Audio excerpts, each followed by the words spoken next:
जो लोग रोजे की हालत में, जिनकी नई नई शादी होती है, इसलिए उनसे कहा कि ज्यादा रोजे की हालत में थोड़ा दूर ही रहो। रोजे की हालत में बीवी से क्यों कहा? क्योंकि नई नई शादी हुई है, थोड़ा करीब आओगे, दिल बहक गया, कहीं ऐसा ना हो कि रोजा ही खराब कर बैठो। तो अल्लाह के नबी सल्लल्लाहु अलैहि वसल्लम ने मना किया है, रोजे की हालत में ज्यादा करीब मत हो। रात पूरी पड़ी है, दिन में करीब मत हो। तो उसने कहा अल्लाह के रसूल 60 रोजे वो भी मुसलसल पैदर पर नहीं रख पाऊंगा। आपने कहा क्यों? कहा एक रोजे में तो ये हालत हो गया, बीवी से मिल बैठा, 60 नहीं रख पाऊंगा। एक रोजे पे तो सब्र नहीं हो सका, 60 में कौन कर लेगा? नहीं हो, ये भी नहीं हो, मेरी ताकत से बाहर है। अल्लाह के नबी ने कहा अच्छा तो तीसरा ऑप्शन भी है तुम्हारे लिए। कहा क्या? आपने कहा 60 मिस्कीनों को खाना खिलाओ। बड़ा दिलचस्प वाकया है, 60 मिस्कीनों को खाना खिलाओ। कहता है 60? कहाँ? अल्लाह के रसूल आपको मालूम नहीं है कि मैं किस बस्ती से आया हूँ? कहा किस बस्ती से आया हूँ? अल्लाह के रसूल मैं फला फला बस्ती का रहने वाला हूँ, और मेरा हाल ये है कि सुबह अगर खा लेता हूँ तो शाम को भूखा सोता हूँ, और शाम को अगर खाने को मिल जाए तो सुबह नहीं मिलता है। एक टाइम नसीब है, एक टाइम नहीं। और आप हमसे कह रहे हैं 60 मिस्कीनों को खाना खिलाओ। अरे हमें तो 2 टाइम खाना नसीब नहीं हो रहा, 60 को कहां से खिलाऊंगा? अल्लाह के नबी ने कहा यही 3 रास्ते थे, चलो एक और रास्ता निकालता हूं तुम्हारे लिए। नमाज का वक्त हुआ, नमाज पढ़ने साहबा आए। नमाज के बाद आपने साहबा को बताया तुम्हारे भाई को ऐसी ऐसी परेशानी हो गई है, इसके लिए कुछ मदद करो, कुछ चंदा अंदा करो। साहबा ने चंदा किया, कोई 2 खजूर लाया, कोई 5 खजूर लाया, कोई 10 खजूर लाया।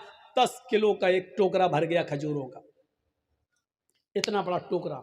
अल्लाह के रसूल ने कहा लो, ये तुम्हारे भाइयों ने तुम्हारी मदद की है, चलो इस 10 किलो खजूरों के टोकरे को उठाओ, अपने गांव में ले जाओ, अपने कबीले में, और वहां जितने गरीब हैं उनमें तकसीम कर दो, तुम्हारा कफारा अदा हो जाएगा, जाओ। हंसने लगा। अल्लाह के नबी ने कहा क्यों हंस रहे हो? अल्लाह के रसूल आपने कहा अपने गांव में ले जाओ और गरीबों में बांट दो। कहाँ?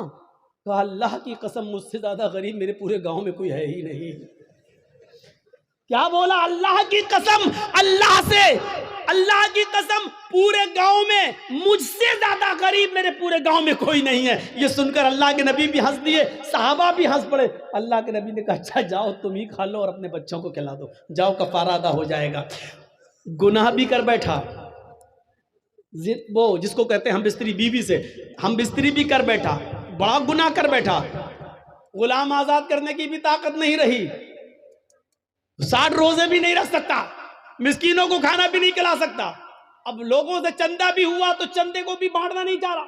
यार अल्लाह के रसूल किसको था? गरीबों में बांटने का हुक्म है ना, गरीबों में कैसे बांटू? मुझसे ज्यादा तो कोई गरीब है ही नहीं मेरे पूरे गांव में। तो अल्लाह के रसूल ने कहा जब तुझसे ज्यादा कोई नहीं है तो ये तेरे ही लिए जायज हो गया, तेरे बच्चों के लिए जायज हो गया, जा खा ले और तेरा गुनाह भी माफ, तेरा वो कफारा भी अदा हो जाएगा। जरा तसव्वुर करो कि इससे ज्यादा सहूलत और इससे ज्यादा आसानी हमें और आपको कहां मिलेगी? ये इस्लाम है, इस्लाम, ये दीनो सहल है, दीनो सहल। रमजान के रोजे तुम रखो, लेकिन यह भी नहीं कहा कि मुसलसल और पैर दर पे रखते चले जाओ, हमेशा रखो कभी ना छोड़ो, यह भी नहीं कहा है। अगर ऐसा करते हो तब भी गुनाहगार हो। तो ये इस्लाम मुअतदिल है, एतदाल, एतदाल उसके अंदर है, मियां रवि और बीच का रास्ता है। इस्लाम दीनो सहल है, ये आसानी चाहता है। मैं जानता हूं कि नमाज फर्ज है, किसी भी हाल में माफ नहीं है, लेकिन मौलाना जर्जीस को कुर्सी से बांध दिया गया है। कुछ गुंडे हमसे जय श्री राम के नारे लगवा रहे हैं, मार रहे हैं। इसी वक्त अजान की आवाज आती है अल्लाहु अकबर, अल्लाहु अकबर। जर्जीस साहब नमाज इस वक्त भी माफ नहीं। देख रहे हैं आप, जर्जीस साहब कह रहे हैं जालिमों मार लेना मुझे, लेकिन नमाज का वक्त हो गया, कम से कम मुझे नमाज पढ़ लेने दो। ये कहना पड़ेगा जर्जीस साहब को। छोड़ देते हैं तो ठीक है, लेकिन हाथ पैर बंधे हैं, नहीं छोड़ रहे हैं। एक बार कहिए जालिमों छोड़ दो मुझे ताकि मैं वुजू बना लूं। उन्होंने कहा नहीं, तुम्हारे हाथ पैर नहीं खोले जाएंगे। तब भी नमाज फर्ज है। अगर वुजू बनाने की इजाजत नहीं दी जा रही है तो दिल में नियत कर लो वुजू की। सुन रहे हैं? मार पड़ रही है, दुश्मन सामने खड़ा है, नौजवानों, तुम्हारे ऊपर तो ये कुछ भी नहीं हो रहा है और फिर भी तुम सोते रहते हो, बने हो मोहम्मद असलम, मोहम्मद अकरम, मोहम्मद अजहर, मोहम्मद फला। ओ सुनो, मार लग रही है, डंडों पे डंडे बरसाए जा रहे हैं, थोड़ी देर बाद हमारी रूह निकल जाएगी, क्योंकि लिंचिंग करने वालों ने हमें छोड़ा नहीं है, मार मार के मार ही डाला है। इनको नशा है किसी ताकत का, इनको नशा है किसी के पावर में होने का। इनको मालूम है कि हम कुछ भी कर लें, हमारी कितनी वीडियो बन जाए, हमारे ऊपर जिसका हाथ है वो कुछ नहीं होगा। न पुलिस हमारी FIR करेगी, और करेगी भी तो सरकार हमारे मुकदमे वापस ले लेगी। इनको मालूम है ये सब कुछ, उस नशे ने इनको मजबूर कर दिया। लेकिन नमाज इस हाल में भी पढ़ना पड़ेगी। आसानी क्या है? नमाज फर्ज है, ये सख्ती है। लेकिन आसानी क्या है? अगर वो तुम्हें वुजू नहीं बनाने दे रहे हैं तो तुम दिल में नीयत कर लो वुजू की। अगर वो तुम्हें खोल नहीं रहे, किबले की तरफ तुम्हारा चेहरा नहीं करने दे रहे हैं, तो दिल में नियत कर लो, अगर मेरा चेहरा खुला होता तो मैं किबले की तरफ कर लेता। आय अल्लाह, मेरे लिए किबला आज बदलने की ताकत नहीं है मेरे लिए, ये लोग मेरा चेहरा किबले की तरफ नहीं कर सकते। लेकिन आइनमा तवल्लु वजूहकुम, हम जहां कहीं भी हैं, जिस तरफ भी मेरा चेहरा है, तू तो अपने इल्म के एतबार से हर जगह है। आय अल्लाह, मेरी नीयत को ही मेरे लिए किबला बना दे। लेकिन नमाज फिर भी पढ़ना पड़ेगी। अल्लाहु अकबर कहने के लिए हाथ नहीं उठ रहे हैं, हाथ पैर बांध दिए गए हैं, तो जबान से ही कह दो अल्लाहु अकबर। हाथ नहीं बांध पा रहे हो तो मत बांधो। अब अगर तुम्हें हाथ बांध कर दुआएं नहीं पढ़ने का मौका मिल रहा है, तो ऐसे ही पढ़ते रहो जबान से, अल्हम्दुलिल्लाहि रब्बिल आलमीन अर्रहमानिर रहीम मालिकी यौमिद्दीन। नमाज इस हाल में भी तुम्हें पढ़ना पड़ेगी। आसानी यह है कि जिस कंडीशन में हो उसी कंडीशन में पढ़ लो, लेकिन माफ नहीं है। सहूलत भी देखो, वुजू के लिए वुजू नहीं बनाने दिया जा रहा है तो दिल में नीयत कर लो, हो गया। यह है आसानी। इस्लाम दीन सहल है, इतनी आसानी दुनिया की किसी मजहब के अंदर नहीं है। सफर में रमजान का रोजा नहीं रख सकते हो, सफर में है, जा रहे हो, छोड़ दो, कोई मुजायका नहीं। व इन कुंतुम फी सफरिन, अगर तुम सफर में हो तो तुम उस रोजे को छोड़ दो। जब सफर पूरा हो जाए, बाद में जितने रोजे तुम्हारे छूटे हैं वो रमजान के बाद उन्हें पूरे कर लो। मेरे भाई, ये कुरान इस बात की इजाजत देता है, शरीयत इस बात की इजाजत देती है। इसलिए मेरे भाइयों, इस पर अमल करिए। और एक चीज मैं आज आपको जरूर बताना चाहता हूं, उससे आपको इबरत मिलेगी। नमाज इस्लाम का सुतून है। नौजवानों, याद रखिएगा, आपको जाना है जाइए, लेकिन इस वाक़े को सुनकर जरूर जाइएगा जो मैं सुनाने जा रहा हूं। अल्लाह तबारक व तआला ने नमाज के सिलसिले में क्या फरमाया, ये सुन लीजिएगा। वमन अअरज़ अन ज़िक्री फ़इन्न लहू मईशतन ज़न्का, जो अल्लाह के जिक्र से एराज करेगा, जो अल्लाह के जिक्र से एराज करेगा, जो मेरे जिक्र से एराज करेगा, हम उसकी रोजी को तंग कर देंगे। 1.5 घंटा हो गया, आपका माइक सेट नहीं हुआ, कैमरा। ताज्जुब है यार, इतनी देर में तो लड़की सेट हो जाती है, आप नहीं कर पा रहे। अब हमको क्या मालूम, हम थोड़ी बनाते हैं, आप लोग बना रहे हैं, लेकिन उठना बैठना अच्छा नहीं लगता ना, मैंने पहले ही कहा। अब सुनिए, वमन अअरज़ अन ज़िक्री, अल्लाह ने क्या कहा, जो मेरे 2-3 चीजें आपको मिलेंगी, पॉइंट नोट करिएगा। ये आयत बहुत बार सुनी होगी मौलवियों से, लेकिन आज मुझसे सुनिए 2 चीजें बताई हैं। वमन अअरज़ अन ज़िक्री फ़इन्न लहू मईशतन ज़न्का, जो मेरे जिक्र से एराज करेगा। अभी एराज बताता हूं किसको कहते हैं, अब बताना पड़ेगा। एराज बंगाल का माहौल, एराज मौलाना साहब, एराज। वमन अअरज़ अन ज़िक्री फ़इन्न लहू मईशतन ज़न्का, जो मेरे जिक्र से रूगर्दानी करेगा, मुंह फेरेगा, हम उसकी रोजी को तंग कर देंगे। अल्लाह ने ये नहीं कहा रोजी बंद कर देंगे, 2 चीजें हैं। अल्लाह ने क्या कहा, रोजी तंग कर देंगे, ये नहीं कहा रोजी बंद कर देंगे। रोजी तो मिलेगी लेकिन तंग कर देंगे। तंग का मतलब टाइट। अब टाइट की भी किस्म क्या है? आता तो बहुत है पैसा हमारे पास, एक दिन में हमारे पास 50-50, 60-60, 80-80 हजार रुपये आ रहा है, लेकिन शाम होने से पहले पहले सब खत्म हो जाएगा, रुक नहीं रहा है। ये है तंग। आता है चला जाता है, आता है सब बच ही नहीं रहा है। मौलाना हाँ क्या बात? बरकत नहीं हो रही पैसे में, कोई दुआ दे दो। अरे यार वो मौलवी तुझे क्या दुआ देगा बेचारा, वो खुद 10,000 रुपये महीने में पढ़ा रहा है, उसकी रोजी में खुद बरकत नहीं हो रही है, वो खुद 8,000 रुपये महीने में पढ़ा, वो तो तुझे तारीफ देगा, वो तुझे कोई रास्ता बताएगा? है तू गलत जगह पे जा रहा है। वो दिल की तसल्ली के लिए कुछ लिख के दे दे, तू लटका ले, वो अलग बात है, लेकिन अल्लाह की कसम मौलवी के पास रिस्क में बरकत की कोई दुआ नहीं है। हम तो करे टूट जाता तो अच्छा होता। मौलवी के पास कोई दुआ नहीं है। अल्लाह ने साफ कह दिया अगर रोजी में बरकत चाहते हो तो ये तरीका अपनाओ। वमन आरज़ अन ज़िक्री फ़इन्न लहू मईशतन ज़न्का, जो मेरे जिक्र से एराज करेगा। यहां जिक्र से मुराद नमाज है, जिक्र से मुराद नमाज है। देखिए अल्लाह ने कुरान में दूसरी जगह कहा इज़ा नूदिया लिस्सलाति मिन यौमिल जुमअति फसअू इला ज़िक्रिल्लाह या अय्युहल्लज़ीना आमनू इज़ा नूदिया लिस्सलात, ईमान वालो जब तुम्हें जुमे की नमाज के लिए बुलाया जाए, इज़ा नूदिया लिस्सलात, जब तुम्हें नमाज जुमा के लिए आवाज दी जाए, यानी अजान हो, फसअू इला ज़िक्रिल्लाह, तो तुम दौड़ पड़ो कहां? अल्लाह के जिक्र की तरफ, यानी नमाज के लिए। जिक्र से मुराद क्या है? नमाज। यहां जिक्र अल्लाह ने किसको कहा? नमाज को। यहां अल्लाह ने क्या कहा? वमन आरज़ अन ज़िक्री, जो मेरे जिक्र से मुंह मोड़ेगा, फ़इन्न लहू मईशतन ज़न्का, हम उसकी रोजी तंग कर देंगे। मेरे जिक्र से मुराद नमाज, यानी नमाज के वक्त जो मुंह मोड़ेगा हम उसकी रोजी तंग कर देंगे। आप नमाज पढ़ना शुरू कर दीजिए, रोजी के दरवाजे खुल जाएंगे, रोजी के दरवाजे खुल जाएंगे।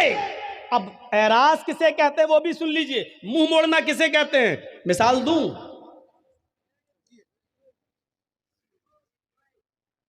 हमारे नोट भीग गए, हमारे पास 2-2 हजार के नोट की एक गड्डी है और रखी हुई है घर के आंगन में, खुला हुआ है, और बारिश हो रही है, हम कैरम बोर्ड खेल रहे हैं।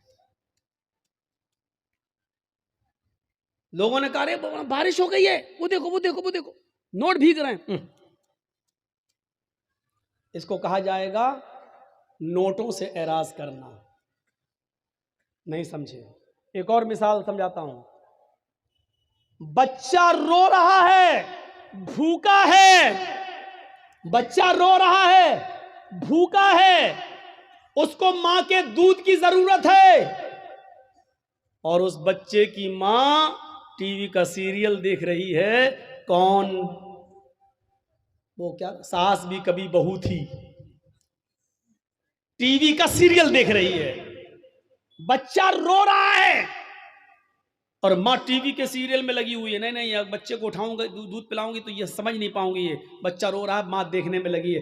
इसको कहते हैं बच्चे से एराज करना, यानी माँ को टीवी के सीरियल की फिक्र ज्यादा है, बच्चे की फिक्र ज्यादा नहीं है। हालांकि बच्चे को फेंक नहीं रही है, बच्चे को भगा नहीं रही है, बच्चे को घर से मार भी नहीं, हट चुप चुप पहले देखने दे, चुप चुप, मार भी नहीं रही, लेकिन रोने दे रही है, परवाह नहीं कर रही है, टीवी देखने में लगी है। इसको क्या कहा जाएगा? इसने बच्चे से मुंह फेर लिया, इसने बच्चे से एराज कर लिया।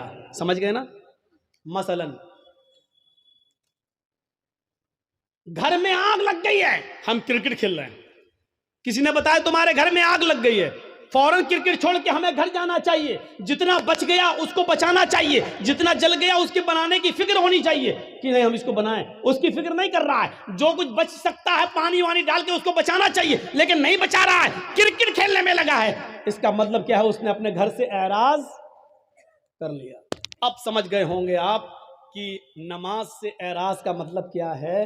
नमाज से एराज का मतलब यह है, यहां हम कैरम बोर्ड खेल रहे हैं और वहां मुअज्जिन कह रहा अल्लाहु अकबर अल्लाहु अकबर, हम अल्लाहु अकबर की आवाज सुनकर भी कैरम बोर्ड खेलने में लगे हैं। इसका मतलब यह है कि हमने नमाज से एराज कर लिया है। हम नमाज का इनकार नहीं कर रहे हैं, लेकिन नमाज के वक्त हम नमाज पढ़ने नहीं जा रहे हैं। यह है नमाज से एराज।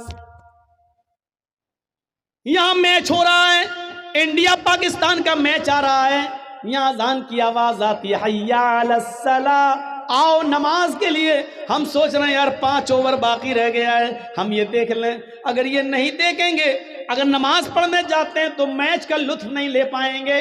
कौन हारा कौन जीता ये तो पता चल जाएगा, लेकिन मैच का एक एक बॉल का जो मजा लेना है और एक एक बैट शॉट का जो मजा लेना वो देखकर ही मिलेगा। हमें मालूम है 5 ओवर बह गए हैं, लेकिन 5 ओवर के देखने के चक्कर में हमारी जमात चली जाएगी। ऐसे मौके पर जमात को नजरअंदाज कर देना और मैच को देखते रहना, यह है नमाज से एराज, यह है नमाज से एराज। जो नमाज से एराज करेगा हम उसकी रोजी को तंग कर देंगे। जिन लोगों की रोजी तंग है, यानी पैसा तो बहुत आता है लेकिन रुकता नहीं है, दुनिया का कोई भी मुल्ला और कठ मुल्ला तुम्हें कोई तावीज नहीं दे सकता है। अगर तुम्हें अपना इलाज करना है तो नमाज से एराज बंद करो, अजान की आवाज सुनते ही फौरन मस्जिद की तरफ जाओ और नमाज की अदायगी करो। अल्लाह से के जिक्र से एराज का भयानक अंजाम क्या होता है, उस अंजाम की तरफ मैं तुम्हें लाना चाहता हूं। आपने नाम सुना होगा, उत्तर प्रदेश में एक जिला है जिसका नाम है गाजियाबाद। बाई रोड जब आप गाजियाबाद से दिल्ली जाएंगे, बाई ट्रेन की बात नहीं कर रहा हूं मैं, बाई रोड जब आप गाजियाबाद से दिल्ली जाएंगे तो गाजियाबाद और दिल्ली के बीच में एक कस्बा पड़ता है जिसका नाम है लोनी, जिसका नाम है लोनी। मुसलमानों की अक्सरियत यहां रहती है, मुसलमान ज्यादा इस बस्ती में रहते हैं और सब अल्लाह का शुक्र है ज्यादातर दौलतमंद, पैसे वाले और बड़ी बड़ी कोठियों के मालिक। सन 1995 की बात मैं बता रहा हूं, 1995 की। सुनिए अल्लाह के जिक्र से एराज का नतीजा क्या होता है। अल्लाह का जिक्र से, नमाज से के वक्त जो नमाज नहीं पढ़ता है तो उससे मुंह मोड़ने का नतीजा क्या होता है, जरा सुनिएगा आप। सन 1995 के अंदर, 1995 के अंदर इस गांव के अंदर 2 सगे भाइयों की शादी होने वाली थी। 2 सगे भाइयों की बारात लोनी से हटकर एक दूसरे गांव में जाना थी और लड़कियां दोनों उसी गांव की थी। एक साथ बारात जाना थी, एक लड़के की बारात इस लड़की की यहां, दूसरे लड़के की बारात दूसरी लड़की की यहां जाना थी। गांव एक ही था और बारात दोनों की एक साथ जाना थी। सिर्फ निकाह से एक दिन पहले इन 2 अमीर बाप के बेटों ने, इन दोनों बेटों ने सोचा क्यों ना हम अपने यार और दोस्तों को बुलाकर आज की रात को रंगीन कर लें और डांस करवा लें, नाच करवाएं, गाने से हम अपनी महफिल को सजाएं। तो इन लोगों ने दिल्ली जाकर, दोनों भाइयों ने दिल्ली जाकर दिल्ली से कुछ तवाइफों को पैसा दिया और पैसा देकर उनको रात भर गाने के लिए और नाचने के लिए वहां से बुक कर लिया और उनको ले आए।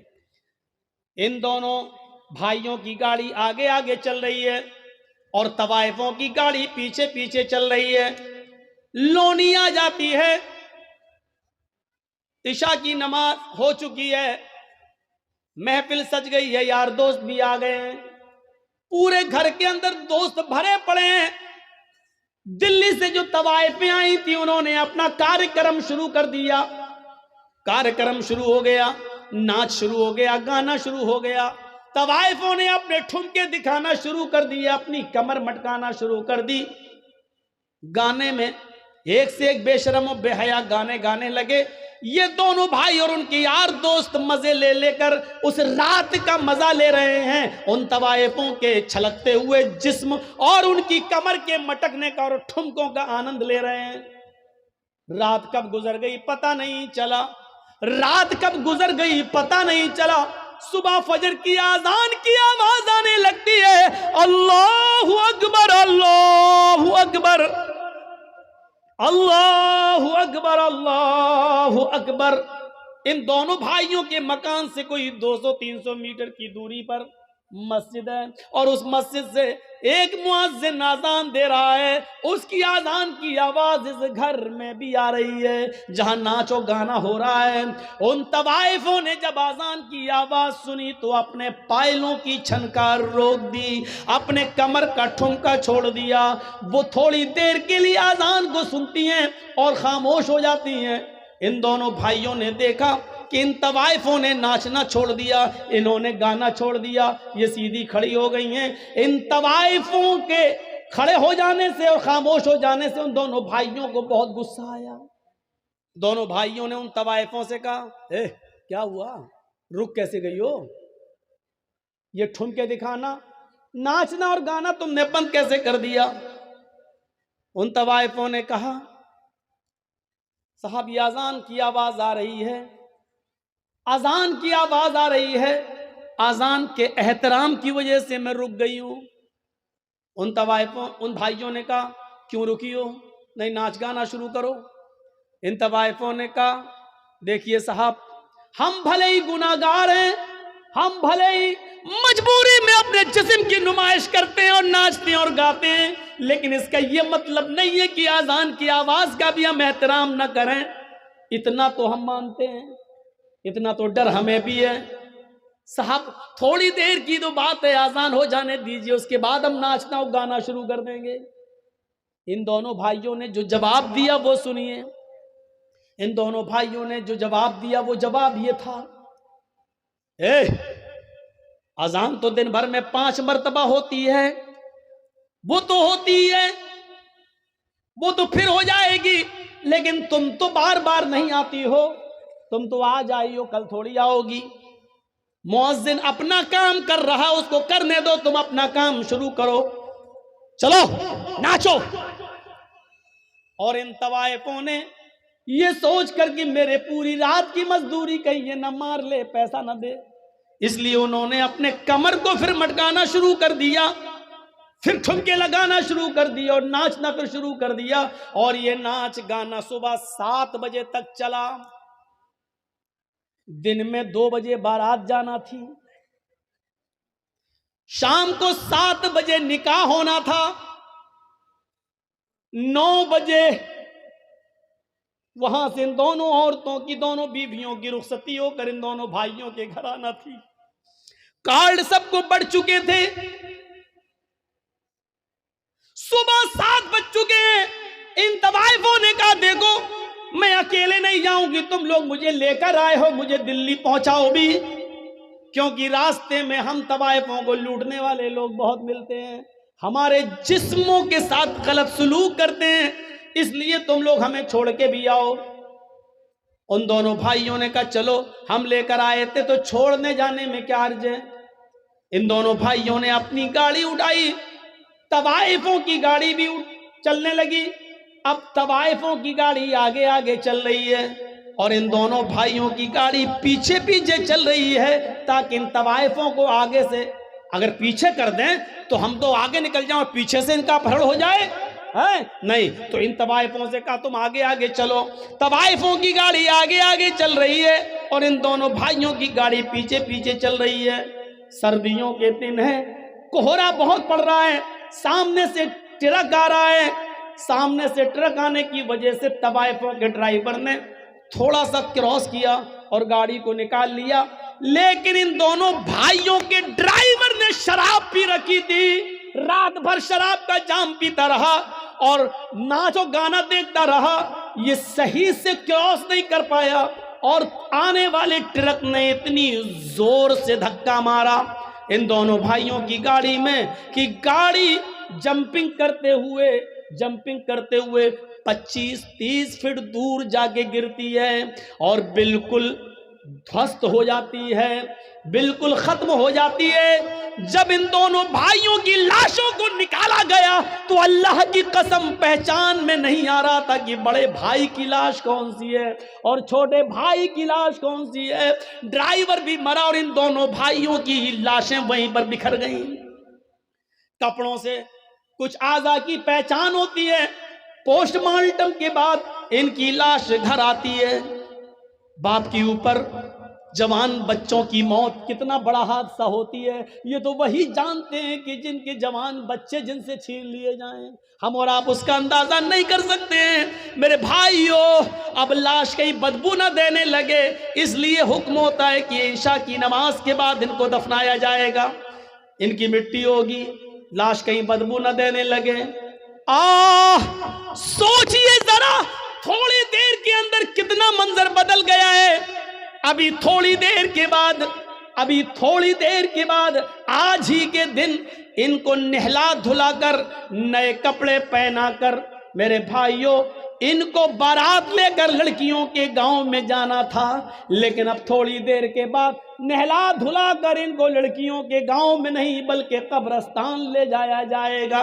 थोड़ी देर में कितनी चीजें बदल गई हैं। आए शराब पीने वालों, आए जुआ खेलने वालों, क्रिकेट बोर्ड में मस्त रहने वालों, क्रिकेट में खेल खेल कर अपनी जवानी बर्बाद करने वालों, लहू और लैब में पढ़ने वालों, 12-12 और 1-1, 2-2 बजे तक यूट्यूब पर गंदी गंदी चीजें देखने वालों, मूवी देखने वालों, जरा सोचो तो सही, इन नौजवानों की हैसियत कैसी बदलती है। अभी इनको बारात लेके जाना था लड़कियों के गांव में, लेकिन अब इन दोनों भाइयों का जनाजा जा रहा है मेरे प्यारे साथियों कब्रिस्तान की तरफ। अभी ये लड़के साथ में 300 और 400 बाराती लड़के के गांव में जाना थे। 300 और 400 लोगों के साथ इन दोनों नौजवानों को लड़की के गांव में जाना था, लेकिन अब ये 300 और 400 लोग लड़की के गांव में के बजाय अब जनाजे में जा रहे हैं। हैसियत देखो, हैसियत देखो।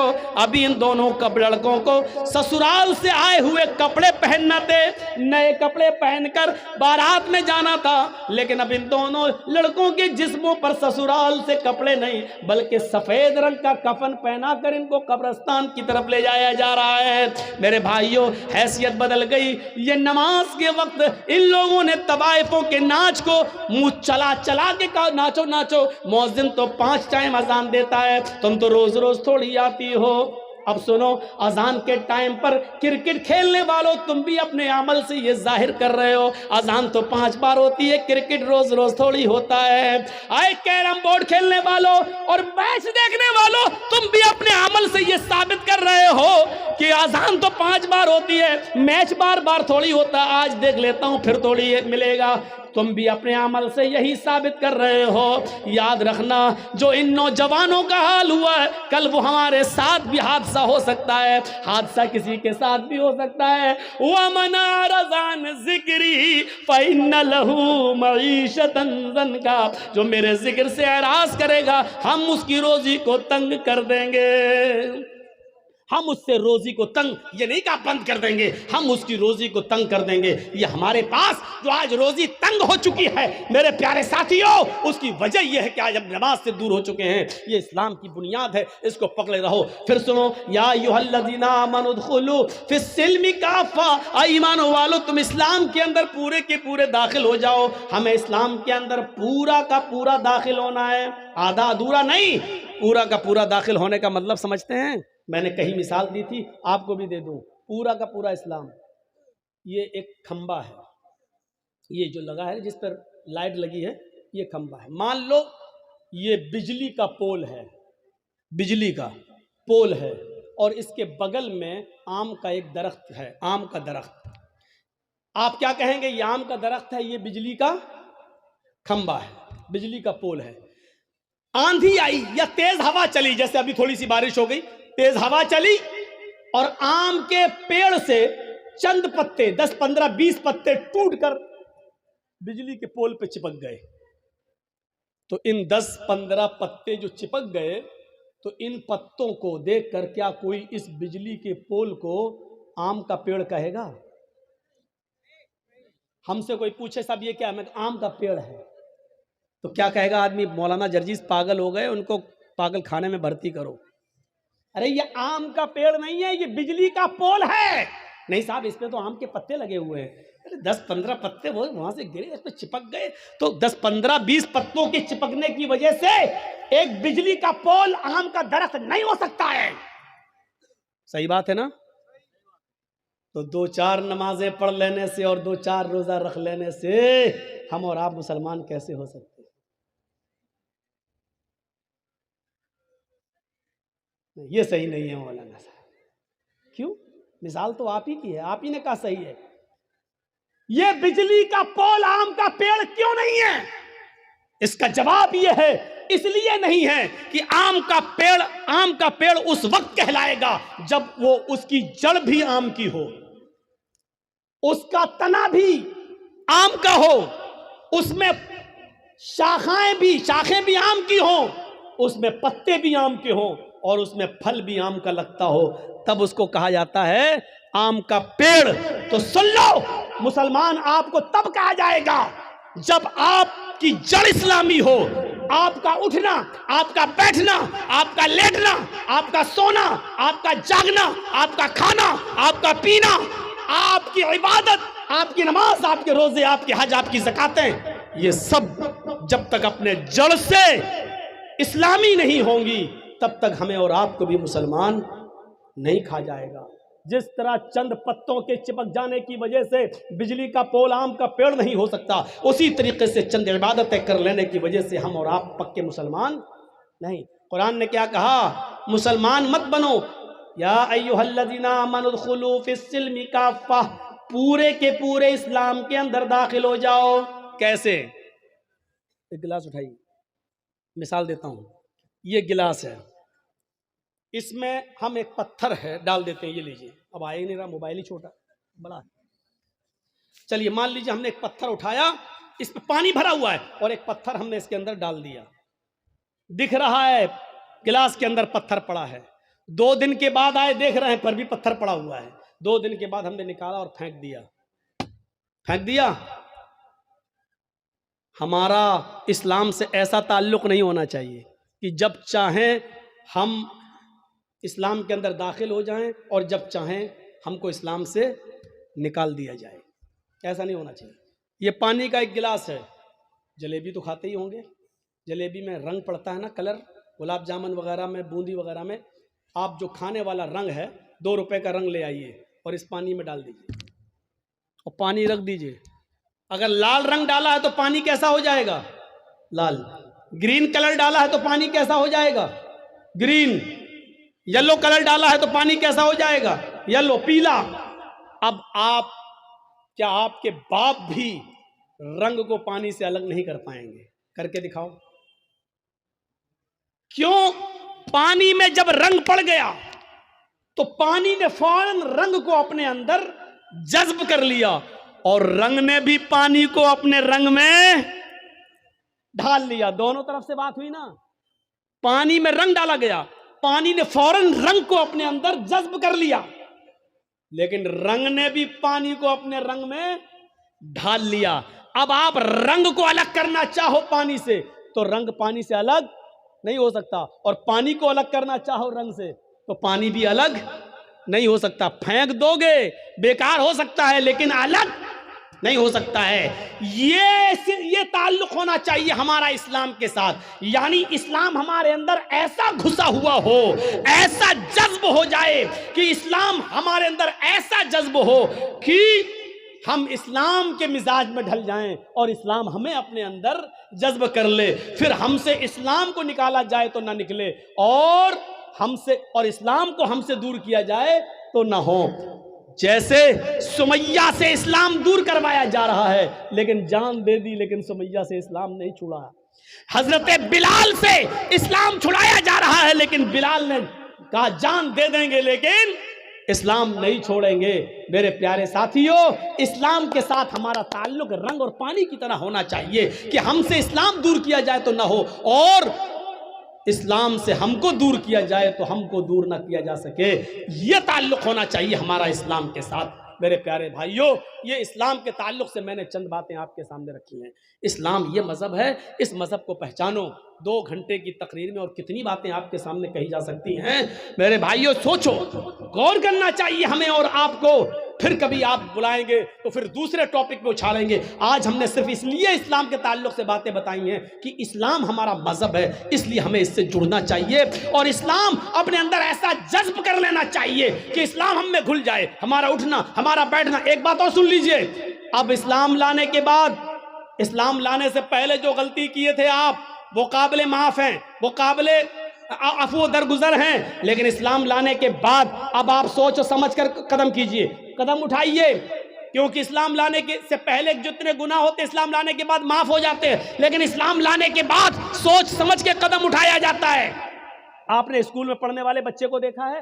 स्कूल में पढ़ने आता बच्चा नर्सरी में पढ़ता है, फिर एलकेजी में आता, फिर यूकेजी में आता, फिर फर्स्ट में आता, फिर सेकंड में आता है। जब तक बच्चा फिफ्थ में नहीं आता उसको पेंसिल दी जाती है, पेंसिल, और रेजर दिया जाता है मिटाने के लिए। ए लिखो, बच्चा ए लिखता है, गलत लिख दिया, मिटाओ। बी लिखो, गलत लिख दिया, मिटाओ। बच्चा गलती बार बार करता है, रेजर से उसको मिटा दिया जाता है। लेकिन जब बच्चा फिफ्थ क्लास पास करके सिक्स में आ जाता है तो उसके हाथ में पेंसिल नहीं दी जाती बल्कि पेन दे दिया जाता है। क्यों? रेजर नहीं होती है उसके हाथ में। क्यों? अब तुम गलती करने के लायक नहीं हो, गलती करने की तुम्हारी उम्र गुजर चुकी है।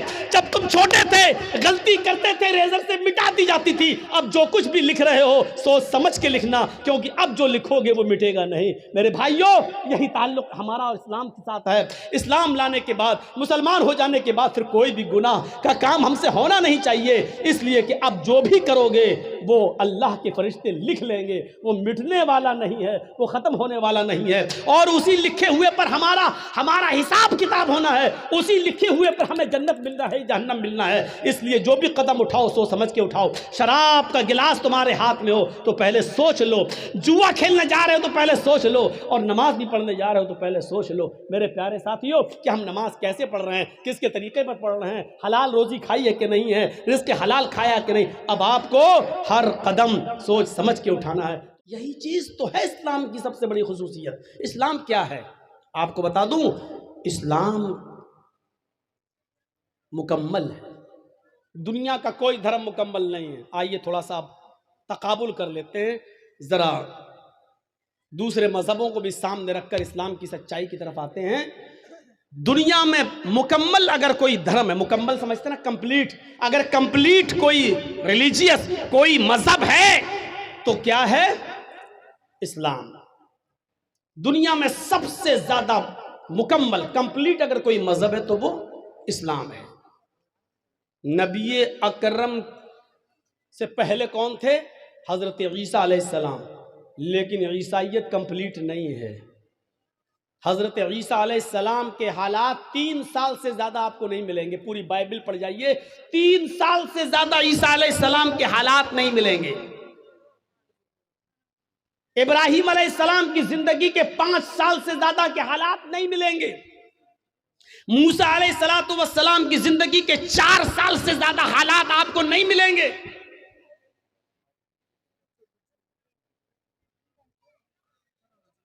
पढ़ जाइए आप, पूरी रामायण पढ़ जाइए, दोनों रामायण, रामचरितमानस तुलसीदास जी की और वाल्मीकि रामायण वाल्मीकि जी की। रामचंद्र जी के हालात का अगर आप जायजा लें तो पूरी जिंदगी के हालात उनके भी नहीं मिलेंगे। सिर्फ महाभारत के एक युद्ध के इर्द गिर्द वो घूमती है उनकी पूरी कहानी। लेकिन अल्लाह के रसूल की ज़िंदगी का अगर आप मुताला करें, मुहम्मदुर रसूलुल्लाह की लाइफ की अगर आप स्टडी करें, तो जिस दिन से पैदा हुए और जब आप इस दुनिया को छोड़कर रुखसत हुए, पैदाइश से लेकर 40 साल तक नबी नहीं बने थे तब तक के हालात, और 40 साल से लेकर 23 साल और 63 साल, यानी 23 साल की नबवी जिंदगी, 13 साल मक्के और 10 साल मदीने की, 63 साल की जिंदगी के अगर हालात, एक एक दिन के हालात भी अगर आपको देखना हो तो आप पढ़ेंगे तो मुहम्मद रसूलुल्लाह की पैदाइश से लेकर आखिरी वक्त, आखिरी सांस तक के हालात आपको मिलेंगे। पैदाइश के हालात ये थे कि जब आप पैदा हुए तो माँ उनकी आमिना कहती है, मेरी आंखों के सामने से एक नूर चमका, एक रोशनी हुई और ऐसा लगा कि उस रोशनी ने पूरी दुनिया को रोशन कर दिया। ये इस बात की तरफ इशारा था कि आया आमिना, तूने जो बेटा पैदा किया है वो ऐसी रोशनी लेकर आया है कि वो रोशनी, उसकी कुरान की रोशनी, उसकी इल्म की रोशनी पूरी दुनिया को रोशन कर देगी। जब आपकी उम्र कोई बहुत ज्यादा नहीं हुई, 1.5-2 महीने के हुए, और मक्के की फिजा जब बहुत ज्यादा खराब थी, आब हवा बहुत ज्यादा खराब थी, मक्के में बीमारियां फैली हुई थी, तो मक्के की औरतें अपने बच्चों को दूसरे देहात में, दूसरे शहरों में भेज दिया करती थी। दूसरी औरतें उनको दूध पिलाया करती थी ताकि बच्चा बीमारी से महफूज रहे, तंदुरुस्त होकर लौटाया जाए। हलीमा सादिया कबीले साद से चली और वो भी और औरतों के साथ आती है, और जब आती है तो उसी की किस्मत में मोहम्मदुर रसूलुल्लाह थे। कुछ हुज्जत के बाद, बहसों मुबाहिसे के बाद आमिना ने अपना बेटा हलीमा को दे दिया। हलीमा सादिया कहती है कि मेरी सवारी बहुत कमजोर थी, जब मैं कबीले बनु साद से सवारी पर बैठकर आई तो थक जाती थी और कहीं कहीं रुक जाती थी, बैठ जाती थी, आधा 1 घंटा सस्ताती थी, उसके बाद दोबारा चलती थी। लेकिन जब मोहम्मद को मैंने लिया, इस 1.5 महीने के बच्चे को जब मैंने अपनी गोद में लिया, इस 45 दिन के बच्चे को जब मैंने अपनी गोद में लिया और उस सवारी के ऊपर बैठी और कबीले बनु साद अपने घर में, अपने खानदान में लेके आने लगी, तो मेरी वही सवारी जो थक जाया करती थी, हवा से बातें करने लगी, उसकी बीमारी खत्म हो गई। थकने का नाम नहीं लेती थी, कभी रुकने का नाम नहीं लेती थी। पीछे से बनु हलीमा की सहेलियां, उनकी दोस्त, उनकी सहेलियां पीछे रह गईं, उनकी सवारियां पीछे रह गईं, और हलीमा की सहेलियां चीख चीख कर कहने लगी, ओ बिनते अबू ज़ुऐब, ओ अबू ज़ुऐब की बेटी, जरा रुक जा, मुझे भी तो अपने पास आ जाने दे, हम लोग साथ में आए थे, साथ में जाएंगे। जब तेरी ऊँटनी थक जाती थी, तेरी सवारी थक जाती थी, तो हम भी रुक जाते थे। आज तू रुकने का नाम नहीं ले रही है, जब जा रहे हैं तो तू अकेली भाग रही है, अरे हमें भी तो अपने साथ लेके चल। और पीछे मुड़कर हलीमा कहती, मैं कैसे रुकूं, ये ऊँटनी रुकने का नाम ही नहीं लेती है। बाखुदा मैं नहीं जानती हूँ कि इस ऊँटनी को क्या हो गया है, ये तो बड़ी कमजोर थी, बड़ी लागर थी, बड़ी नहीफ थी, बहुत ही ज्यादा कमजोर थी, पता नहीं इसमें इतनी ताकत कहाँ से आ गई। फिर वो उस 1.5 महीने के बच्चे को उठाती है, कहती है, बाखुदा मुझे तो इस बच्चे में कोई चमत्कार नजर आ रहा है, मुझे तो इस बच्चे की कोई बरकत नजर आ रही है। मेरे प्यारे साथियों, यहाँ से मोहम्मद रसूलुल्लाह के हालात का जरा जायजा लीजिए। पहले दिन से लेकर ये 45 दिन की कैपेसिटी है। मेरे भाइयों जरा गौर करो, जब होश संभाला उस वक्त की जिंदगी के बारे में देखिए, और जब 40 साल की उम्र में जब आपको नबूवत मिली, इक़रा बिस्मि रब्बिकल लज़ी खलक़, ये कुरान की पहली आयत जब नबी अकरम के ऊपर नाजिल हुई, तो यहाँ से सिलसिला चला तो अल्लाह का नाम लेकर पढ़, इक़रा बिस्मि रब्बिकल लज़ी खलक़, उस रब के नाम से पढ़ जिसने पैदा किया। यहाँ से आपने अपनी जिंदगी का 90 आगाज किया, 90 दौर यहाँ से शुरू होता है। फिर आपका सफर हमेशा अल्लाह ही के नाम पे चलता रहा, अल्लाह के नाम पे आगे बढ़ता रहा, यहाँ तक कि ये 90 सफर जब 63 साल की पूरी जिंदगी कर चुका है, और अल्लाह ने जब अपने पास बुलाया तो इस नबी की जबान से आखिरी जुमला यही निकला, अल्लाहुम्मा बिर्रफीक़िल आला, अल्लाहुम्मा बिर्रफीक़िल आला, अल्लाहुम्मा बिर्रफीक़िल आला। आए अल्लाह रफीक़ आला में, आए अल्लाह रफीक़ आला में। जिंदगी का सफर की शुरुआत बिस्मिल्लाह अल्लाह के नाम से होती है, और जिंदगी का इख्तिताम भी अल्लाह के नाम पर खत्म होता है। यानी उसने बता दिया कि मेरा जीना, मेरा मरना, मेरी मौत और मेरी जिंदगी सिर्फ अल्लाह के लिए है। इसी को अल्लाह के नबी कहा करते थे, और उनसे पहले इब्राहीम अलैहिस्सलाम यही कहा करते थे, इन्ना सलाती व नुसुकी व महयाया व ममाती लिल्लाहि रब्बिल आलमीन। मेरी नमाज, मेरी कुर्बानी, मेरी जिंदगी और मेरी मौत सब अल्लाह के लिए है। हमारा और आपका मामला इस्लाम के ताल्लुक से ऐसा होना चाहिए कि मसलन हम चाय पिए तो ये सोचें कि चाय पीना कहीं जायज़ नाजायज़ तो नहीं है। हम पानी पी रहे हैं तो ये सोचें कि पानी पीना कहीं नाजायज़ तो नहीं है। नहीं जायज़ है तो कितनी साजों में पिए, कैसे पिए, हमारी सोच ये होनी चाहिए। हमारा उठना बैठ हर वक्त ये सोचना चाहिए कि हम चलने में कहीं गलती तो नहीं कर रहे हैं, कहीं हम इस्लाम की मुखालिफत तो नहीं कर रहे हैं। हमारे दिमाग पर इस्लाम छा जाना चाहिए, तब हम इस्लाम के अंदर पूरे के पूरे दाखिल होंगे। ज्यादा तेज टॉयलेट आ रही है क्या? सब बिगाड़ देते हैं मेरा मामला यार। सामने से ना उठा करें, पीछे से उठ जाए हमें कोई दिक्कत नहीं। सामने से उठते हैं तो मुझे ऐसा लगता है कि कोई मेरा माइक पकड़ने आ रहा, छीन के अभी फेंक देगा। ऐसा हो चुका है मेरे साथ, इसलिए थोड़ा डर लगता है मुझे। पीछे से उठ जाया करो। अब हमको लगता है कि पॉलीथीन मंगाया करेंगे, जिसको ज्यादा तेज आए वो यही कर लिया करेंगे। अच्छा नहीं लगता यार। अभी कुछ दिन पहले एक बुढ़ा उठ रहा था बेचारा 80 साल का। मैंने कहा कहाँ जा रहे हो? अब तो तुम चाची के लायक भी नहीं रह गए, अब कहाँ क्या करोगे, यहाँ बैठ जाओ। बुढ़े भी बैठ जाते हैं बेचारे, वो भी नहीं, क्या जरूरत है उनको आगे बैठने की, और जब बैठ जाते हैं तो बैठ के सुने बेचारे। तो सुनिए, ये हमारे दिमाग पे छा जाना चाहिए, और जब ये चीज हमारे दिमाग पे छाएगी तभी हम इस्लाम पर मुकम्मल अमल कर सकते हैं और दाखिल हो सकते हैं। मसलन एक बहुत भूखा आदमी था, सुना आपने? नहीं सुना? एक बहुत भूखा आदमी था। अब भूख की वजह से उसका हाल खराब था। बस उसको यह था कि किसी तरीके से रोटी मिल जाए कहीं में, लेकिन नहीं मिल रही। इतना भूखा था कि भूख की वजह से बिल्कुल बेचैन था। ऐसे ही किसी ने उससे पूछा, भाई 2 + 2 कितना हुआ? 2 और 2 कितना? उसने कहा 4 रोटी।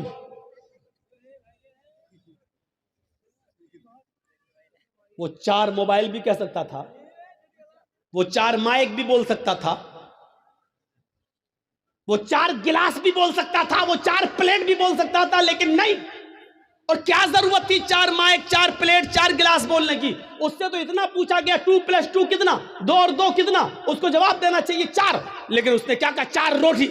क्यों कहा रोटी? क्योंकि उसके दिमाग में वही भरा पड़ा था कि हमें खाना कहीं से मिल जाए। यहां तक कि सवाल का पहला हिस्सा तो सही दिया, लेकिन आगे रोटी कह गया। 4 के बाद रोटी, क्योंकि उसके दिमाग में वो रोटी भरा हुआ, खाना मिल जाए। मेरे भाइयों, यही हमारा इस्लाम के साथ यही सुलूक होना चाहिए। हम उठे तो सोचें कि इस्लाम की मुखालिफत तो नहीं हो रही है, हम बैठे तो सोचें कि हमारा बैठना गैर इस्लामी तो नहीं है, हम चले तो सोचें कि हमारा चलना गैर इस्लामी तो नहीं है, हम शादी करें तो सोचें कि हमारा चलना गैर इस्लामी तो नहीं है, हम खाएं पिए या जो मेहनत, जो बिजनेस, जो कारोबार कर रहे हैं उसके बारे में सोचें कि कहीं गैर इस्लामी तो नहीं है।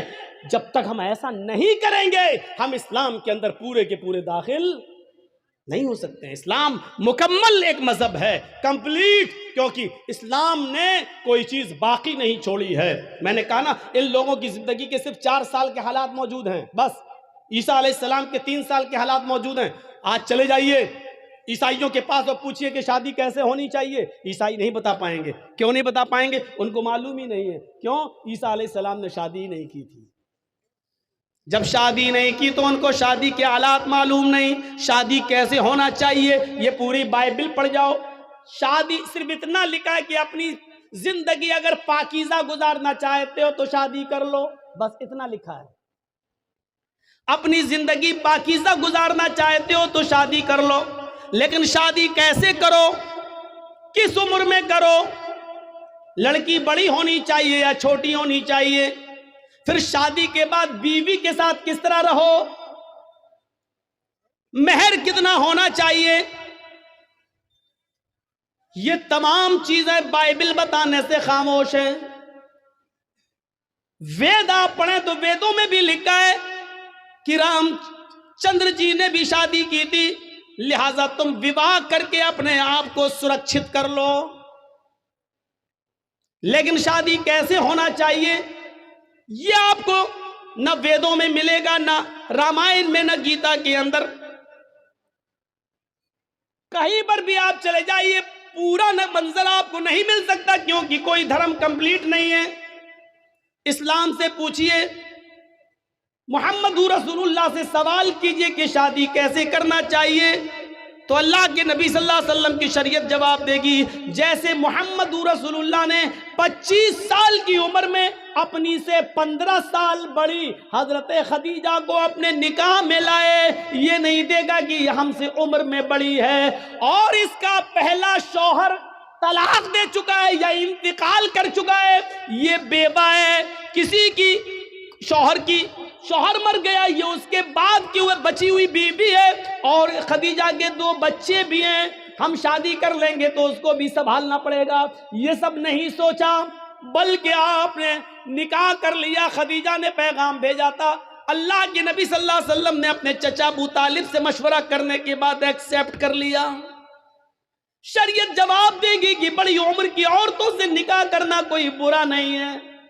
फिर शरीयत ये भी कहती है, मोहम्मद रसूलुल्लाह जवाब देंगे कि मैंने आयशा से भी निकाह किया जो हमसे उम्र में बहुत छोटी हैं, लिहाजा अगर कोई छोटी उम्र से शादी करना चाहे तो छोटी उम्र की लड़की से भी निकाह किया जा सकता है, इसमें कोई बुराई नहीं है। लेकिन रहना वैसे, अगर तुम्हारी बीवी उम्र में बड़ी है तो वैसे रहो जैसे मैं खदीजा के साथ रहा, अगर तुम्हारी बीवी उम्र में छोटी है तो वैसे रहो जैसे मैं आयशा के साथ रहा। गौर कीजिए, आपको एक एक चीज का सबूत मिलता चला जाएगा, कोई चीज बाकी नहीं है। यहां तक कि सोने के आदाब तक मिले लिखे, मियां और बीवी को किस तरह अपनी जिंदगी गुजारना चाहिए वो तक मिलेगा। यहां तक कि मियां और बीवी के जिस्मानी और शारीरिक संबंध कैसे होना चाहिए, जनाब मोहम्मद रसूलुल्लाह ने उसको भी बाकी नहीं छोड़ा और वो भी बता दिया। क्योंकि इस्लाम एक कंप्लीट मजहब है। जैसे माँ और बाप अपने बच्चे को उंगली पकड़ के चलना सिखाते हैं, माँ के पेट से बच्चा पेशाब और पैखाना करने को साफ करने का तरीका सीख के नहीं आता, वो अपने माँ और बाप से सीखता है। उसी तरीके से मोहम्मद रसूलुल्लाह ने भी हमें उंगली पकड़ के चलना सिखाया है, सब कुछ बता दिया है कि तुम्हें ऐसा करना है, ऐसा करना है, ऐसा करना है, ऐसा करना है। ये कंप्लीट मजहब है, कंप्लीट मजहब है इस्लाम, इसीलिए इसको मजहब कहा गया है। बाकी और दूसरे मजहब जो हैं वो मजहब नहीं है, मजहब नहीं है, इज्म है। हिंदू इज्म है, ईसाई इज्म है, जैन इज्म है। इज्म का मतलब होता है जिसमें बाउंड्री ना हो, और मजहब का मतलब होता है जिसमें बाउंडेशन हो, जिसमें बाउंडेशन हो। कुछ जानवर हलाल है, खा सकते हो, लेकिन हर जानवर नहीं खा सकते हो। चाय पी सकते हो, दूध पी सकते हो, लेकिन हर पीने वाली चीज नहीं पी सकते हो। शराब नहीं। अच्छा मौलाना, शराब तो छोड़ो, बीड़ी सिगरेट वो भी नहीं, एक बाउंडेशन है। मौलाना इस पे बोल दीजिए, इस पे बोल देंगे तो फिर कौन बुलाएगा, क्योंकि सारा मामला तो उसी पे टिका हुआ है, पूरे औरंगाबाद का। अब टिका है तो कोई क्या करे, लेकिन इसकी वजह से कोई हक बात बोलना छोड़ दे, फिर फर्क क्या रह जाएगा, फिर बात क्या रह जाएगी। मेरे प्यारे साथियों, हक बात अगर आपके और हमारे खिलाफ जाए तो जाना चाहिए। मौलाना को बाउंडेशन नहीं करना चाहिए, नहीं इस पे नहीं बोल सकते, उस पे बोल सकते, उस पे नहीं। हमें अपने आप को सुधारना चाहिए। इस्लाम को अपनी मर्जी के मुताबिक हमें और आपको नहीं ढालना है, बल्कि इस्लाम के मंशा के मुताबिक हमें और आपको चलना चाहिए। ये होना चाहिए इस्लाम, ये होना चाहिए इस्लाम। तो मेरे भाइयों, ये मुकम्मल एक मजहब है इस्लाम, कंप्लीट एक मजहब है इस्लाम। इसके अंदर उठना, बैठना, लेटना, सोना, जागना, खाना, पीना, शादी ब्याह, हर चीज का तरीका आपको इसके अंदर मिलेगा। शादी का तरीका क्या है? हमारे यहां क्या होता है, लड़के की बारात जा रही है, बारात 300 आदमी जा रहे हैं साहब, गाड़ियां 100, 150, 200 आदमी जा रहे हैं। सुनिएगा मंशा क्या इस्लाम का, जा रहे हैं बारात में, जा रहे हैं। हाजी साहब के बेटे की बारात है। हाजी साहब समझ रहे ना, सऊदी अरब गए थे हज करके, बहुत सी टोपी ओपी ला के सबको बांटा था उन्होंने। सऊदिया से रुमाल भी लाए थे, डला है लाल रंग का रुमाल। हाजी साहब ने शादी के दिन ओढ़ा है, बेटे की शादी है, दाढ़ी पे हाथ फेर रहे हैं, मुंह में पान चल रहा है। जगजीत साहब पूछ रहे हैं, हाजी जी आज तो माशाल्लाह जवान लग रहे हो, क्या बात है, चेहरे पे बड़ी रौनक है। बेटे की बारात जा रही, मेरे बेटे की बारात जा रही। अच्छा बारात क्या होती है मालूम है? बारात, ये बारात का तसव्वुर कहां से आया? 100, 150, 200 साल पहले जब हमारे हिंदू भाइयों में, जब वो अपने लड़के की बारात किसी दूसरे शहर में ले जाते थे तो डर होता था कि कहीं लूट ना जाए काफिला, कहीं ये लोग लूट, अकेले अगर लड़का लड़की शादी करके आएंगे तो कहीं लूट न लिए जाएं, सोना चांदी जेवरात लूट जाएं, तो ऐसा नहीं होता था। फिर वो लोग 150 आदमी को लेके निकलते थे घोड़ों पर, जो भी चीज मिलती थी उस पे जाते थे दूसरे शहर, और वहां से लड़की की विदा करा के अपने साथ लाते थे ताकि लूटे ना जाएं और काफिले वाले सामान न लूट लें। तो वहां से ये रस्म निकली और निकलते निकलते आज इसने बारात का नाम पा लिया। बारात का आज ये हाल है, एक घर से दूसरे घर में भी बारात जा रही है तो 200 आदमी चाहिए। इनको बारात नहीं कहना चाहिए, सच पूछो मौलाना जर्जीस के हिसाब से तो इनको चोर कहना चाहिए, डकैत, डाकू। ये बाराती नहीं है, डकैत जा रहे हैं, डाकू। लड़की वाले के घर डाका डालने जा रहे हैं। वहां जाके बैठ गए साहब, जैसे इनके बाप का घर हो। अब गरीब लड़की वाला बेचारा वो इनको अच्छे से अच्छा खिला रहा है। वो जानता है कि अगर खाने पीने में थोड़ी सी भी कमी हो गई तो जिंदगी भर मेरी बेटी को ताना मारेगा। ये पूरा समाज जितने आए हैं, ये चोर, ये डकैत, ये सब ताना मारेंगे, देखो उसके बाप ने ऐसा खिलाया, कोई इज्जत नहीं की है। तो बेचारा वो इन चोरों का पेट भरने के लिए इन डकैतों का हलक तक ठूस देता है, लो खाओ, पहले नाश्ता फिर खाना, यहां तक ठूस देता है उसके, सिर्फ इसलिए कि मेरी बेटी का घर बस जाए। जबकि उसका कर्ज अदा करने के लिए बेचारा सालों साल उसका ब्याज देता रहता है, लेकिन कर्ज अदा नहीं कर पाता है। ये कौन सोचेगा? इन गरीब लड़कियों के जो हाथ पीले नहीं हो रहे हैं, ये कौन सोचेगा? जरा तसव्वुर करो कि एक मोटरसाइकिल पे वो लड़का कैसे बैठ जाता है। साहब बड़ी अच्छी गाड़ी है माशाल्लाह, कहां से मिली, कितने में खरीदी? जहेज में मिली, जहेज में मिली। अरे उसको कहना चाहिए भीख में मिली, कहता जहेज में मिली। उसको कहना चाहिए मेरे ससुर ने मुझे इंटरनेशनल भिखारी समझ के दी, वो कहता गिफ्ट में दी। नाम बदल गए, देख लीजिए आप। जो चीज भीख में मिली उसको कह रहा जहेज में मिली, उसको कह रहा जहेज में मिली। जिसको कहना चाहिए मेरे ससुर ने मुझे इंटरनेशनल भिखारी समझ के दिया, भीख में दी, उसको गिफ्ट कह रहा है, गिफ्ट। अरे नाम बदल देने से हैसियत नहीं बदल दी जाती है। शराब का नाम दवा रख दो तो शराब शराबी रहेगी, दवा नहीं हो जाएगी। मौलाना जर्जीस की शेरवानी उतार कर किसी सुअर को पहना दो तो क्या वो सुअर मौलाना जर्जीस बन जाएगा? है? लिबास बदल देने से सुअर सुअर ही रहेगा, गधा गधा ही रहेगा, कुत्ता कुत्ता ही रहेगा, भीख भीख ही रहेगी। उसका नाम दहेज जहेज रख देने से, माफ करना, भीख का नाम नहीं बदल जाएगा। औरतों ने नंगेपन का नाम फैशन रख दिया। क्या रख दिया? फैशन। अल्लाह के रसूल ने तो नहीं कहा वो फैशन है। अल्लाह के नबी ने तो कहा निसाउन कासियातुन आरियातुन, एक ऐसा जमाना आ जाएगा कि तुम औरतों को देखोगी कि वो कपड़े पहने होंगी लेकिन नंगी होंगी। अल्लाह के नबी ने तो ये कहा था कि वो कपड़े पहने होंगी लेकिन नंगी होंगी। कपड़ा पहनने के बावजूद भी कोई नंगी होता है?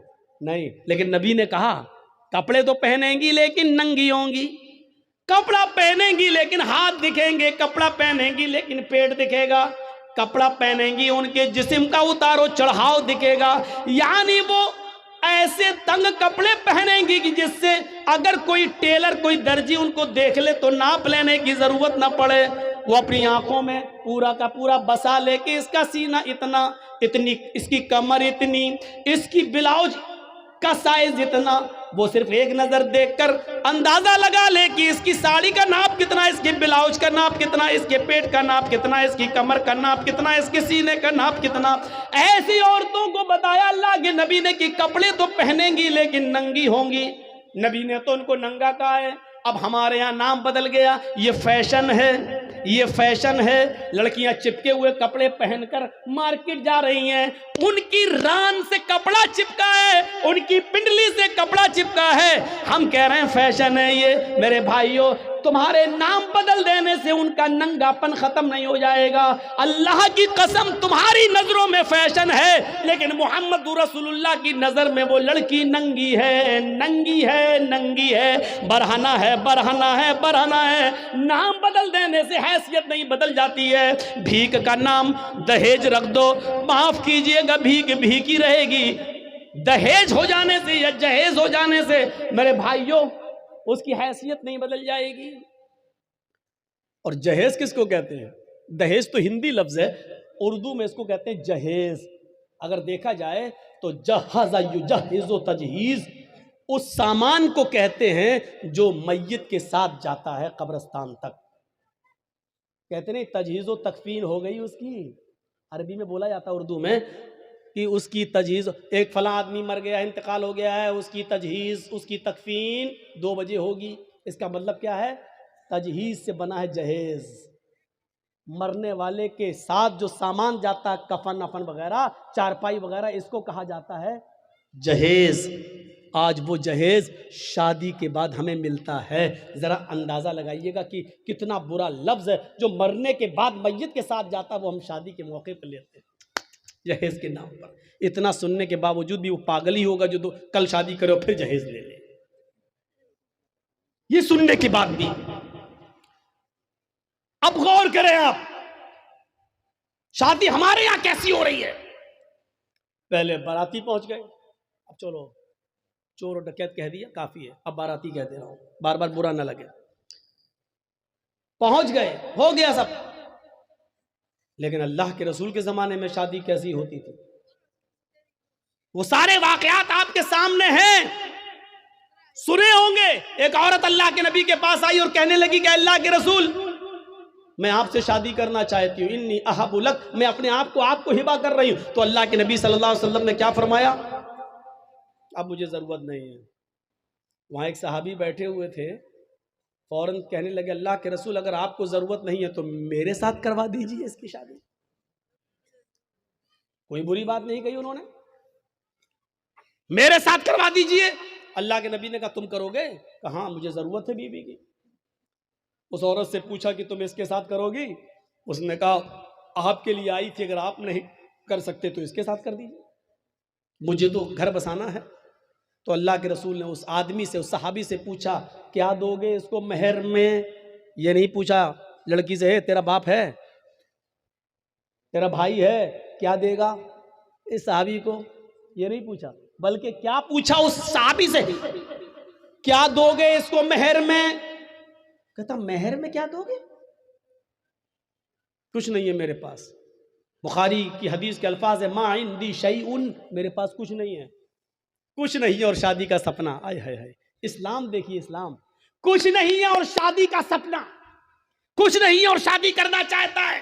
अल्लाह के नबी ने फरमाया ना ना ना, ऐसा मत कहो, कुछ नहीं है, घर जाओ, शायद कुछ सामान मिल जाए, लेकर आओ, वही इसको मेहर दे देंगे। हाँ हाँ ठीक है, मैं जा रहा हूं। घर गया, अपनी माँ से, बाप से, भाई से, बहन से, सबसे पूछ डाला कुछ है? पता चला कुछ नहीं है। आया कहा अल्लाह के रसूल, घर में कोई चीज नहीं मिली। आपने कहा देखो तुम शादी करने जा रहे हो, बीवी को कुछ तो मेहर देना पड़ेगा ना। पता चला मेहर नकद होना चाहिए, कुछ तो मिलेगा। कहने कुछ नहीं मिला। अल्लाह के नबी ने कहा दोबारा जाओ। कहा जब कुछ है ही नहीं तो फिर दोबारा जाके क्या 50 बार भी जाऊंगा तो कुछ नहीं मिलेगा। कहा दोबारा जाओ, इल्तमिस खातमम मिनल हदीद, लोहे की अंगूठी मिल जाए तो वही ले आओ, सोने की नहीं, चांदी की नहीं, लोहे की अंगूठी जो आज 5-5, 6-6, 10-10 रुपए में हमें सड़कों पर मिल जाएगी। अगर लोहे की अंगूठी ही मिल जाए तो वही ले आओ, वही दे दो अपनी बीवी को, होने वाली बीवी को। वो कहता लोहे की अंगूठी, चलो जाता हूं, पूछता हूं, मामूली चीजें होगी, घर में रखी होगी। वो दोबारा घर गया। वो सहाबी थोड़ी देर के बाद घर से वापस आते और कहते माँ वजद तो खातमम मिनल हदीद, अय अल्लाह के रसूल, घर में बहुत कुछ ढूंढा, बहुत तलाश किया, लेकिन मुझे लोहे की अंगूठी भी नहीं मिली। मायूस हो गए। अल्लाह के रसूल भी बैठे कि इसके पास लोहे की अंगूठी भी नहीं है, अब ये कैसे क्या होगा। अब वो जाने लगा। अल्लाह के नबी ने कहा कहाँ जा रहे हो? क्या करूंगा बैठ के जब निकाह ही नहीं हो सकता है, लोहे की अंगूठी भी नहीं है, कुछ नहीं है घर में, जा रहा हूँ खेती बाड़ी करूंगा, कुछ मेहनत करूंगा, मजदूरी करूंगा, माँ बूढ़ी है उसकी जिम्मेदारी है मेरे ऊपर, बाप बूढ़े हैं उनको खिलाता हूँ पिलाता हूँ, जा रहा हूँ काम धंधा करूंगा कुछ। अल्लाह के नबी ने कहा इधर आओ, बैठाया अपने पास, पूछा तुम्हारे पास कुछ नहीं है? कह तो दिया नहीं है। लोहे की अंगूठी भी नहीं है? कहा नहीं। कहा अच्छा सोचो, एक बार और सोचो, कुछ है? दिमाग दाओ। हाँ है। कहा क्या है? इंदी इजारुन, एक लुंगी है, तहबंद है, एक तहबंद है, लाओ इसको दे दो, चलो वही दे दो। क्या कहता है मालूम है? वही दे दो। जब वो दे दूंगा तो मैं क्या पहनूंगा? जब सोता हूं तो वही तो पहनता हूं घर पे, जब इसको दे दूंगा तो मेरे पास क्या रहेगा? तो अल्लाह के नबी ने कहा फिर क्यों कह रहे हो कि कुछ है? कहा आपने पूछा तो मैंने कह दिया वही है, उसको मैं पहन के सोता हूं, तो फिर उसको वो भी नहीं दे सकते हो? तो उसने कहा पूरा नहीं दे सकता हूं, 2 टुकड़े कर देता हूं, आधा दे दूंगा इसको। अब अल्लाह के रसूल की मुस्कुराहट निकल गई, हंसी आ गई। आधा दोगे बेचारी, आधा का क्या करेगी वो? आधा किस काम का? और जब फाड़ दोगे तो आधा तुम क्या करोगे? तुम्हारे किस काम का? किसी काम का हो या ना हो, कम से कम खेत में बिछा तो लेंगे, बैठ तो जाएंगे। बांधने के लायक नहीं रहेगा तो क्या हुआ, कम से कम जमीन पर बिछा के बैठ तो सकते हैं। पूरा नहीं दे सकता हूं मैं, दूंगा तो आधा। अल्लाह के नबी ने कहा आधा ना उसके कोई काम का, ना आधा तेरे कोई काम का। नहीं ये तो नहीं लूंगा। अच्छा ये बताओ कुरान कितना याद है? ओहो नौजवानों सुनो, वीडियो बनाने वालों सुनो, अपने अपने कैमरों में कैद करने वालों सुनो, सुनना और पूरी तकरीर मत सुनना, बस वही सुनते रहना कि सबसे बड़ा सख्त अजाब उसको होगा जो दुनिया में तस्वीर है। पूरी तकरीर मत सुनना, बस यही सुनते रहना। ये जुमले तुम्हें थप्पड़ मारते रहेंगे जब तक दूसरे साल हमें बुला नहीं लो, तब तक वही हदीस तुम्हें थप्पड़ मारती रहेगी कि हम क्या क्या करते हो, कितने बड़े बड़े गुनाह करते हैं। सुनो, कहा कुरान तुम्हें कितना याद है? सोना नहीं, चांदी नहीं, कपड़ा नहीं, दौलत नहीं, यहां तक कि बीवी को देने के लिए लोहे की अंगूठी भी नहीं। इतना गरीब घर का सहाबी, लेकिन जब उससे पूछा कि तुम्हें कुरान कितना याद है, सर उठाता है, कहता है अल्लाह के रसूल मुझे सूरह मुल्क याद है, मुझे सूरह हश्र याद है, मुझे सूरह जुमा याद है, मुझे सूरह मुनाफिकून याद है, मुझे सूरह नबा याद है, मुझे सूरह कयामा याद है। अल्लाह के नबी ने फरमाया क्या तुम्हें इतनी सूरतें याद हैं? कहा हाँ। आपने कहा क्या तुम मुझे मुंह जबानी बगैर देखे सुना सकते हो? उसने कहा। आपने कहा इतनी सूरतें तुम्हें याद हैं? उसने कहा हाँ। कहा फिर ये क्यों कहते हो कि मेरे पास कुछ नहीं है? तुम्हें इतनी सूरतें याद हैं, क्या तुम इन सूरतों को अपनी बीवी को याद करा दोगे? इस औरत को याद करा दोगे जिसके साथ मैं तुम्हारा निकाह करना चाहता हूँ? उसने कहा हाँ मैं करा दूंगा। उस औरत से पूछा अगर तेरे शौहर के तेरे निकाह के मेहर में अगर कुरान की इन सूरतों को मैं मेहर बना दूं और इन्हीं सूरतों को तू अपना मेहर मान ले, तो क्या तू इससे निकाह कबूल कर लेगी? क्या इन कुरान की सूरतों को अपना मेहर मान लेगी? कहने लगी रोते हुए, हाय अल्लाह के नबी, जिस औरत की शादी में, जिस औरत के निकाह में कुरान की सूरतें मेहर बन जाएं, उससे ज्यादा बाबरकत निकाह किसका हो सकता है? उससे ज्यादा पाकीज़ा निकाह किसका हो सकता है? फिर अल्लाह के नबी ने उन सूरतों को ही मेहर बना दिया और उसके बाद निकाह पढ़ा दिया। उस औरत का ना कोई बाप था, ना चचा था, ना भाई था, इसलिए खुद अल्लाह के रसूल काजी की हैसियत से उसके वली बन गए, सरपरस्त बन गए और आपने उसका निकाह करके उसी दिन भेज दिया। ना बारात का पता था, ना उबड़ने का पता था, ना हल्दी का पता था, ना मेहंदी का पता था, न लड़कियां लड़के को देखने आई है, न लड़की वाले देखने आए। वहीं पर निकाह हुआ और सब कुछ हो गया सारा। और सुनो, ये निकाह जितनी सादगी के साथ हुआ, 1400 साल के बाद आज भी इस निकाह का चर्चा होता है, इस निकाह का तज़किरा होता है।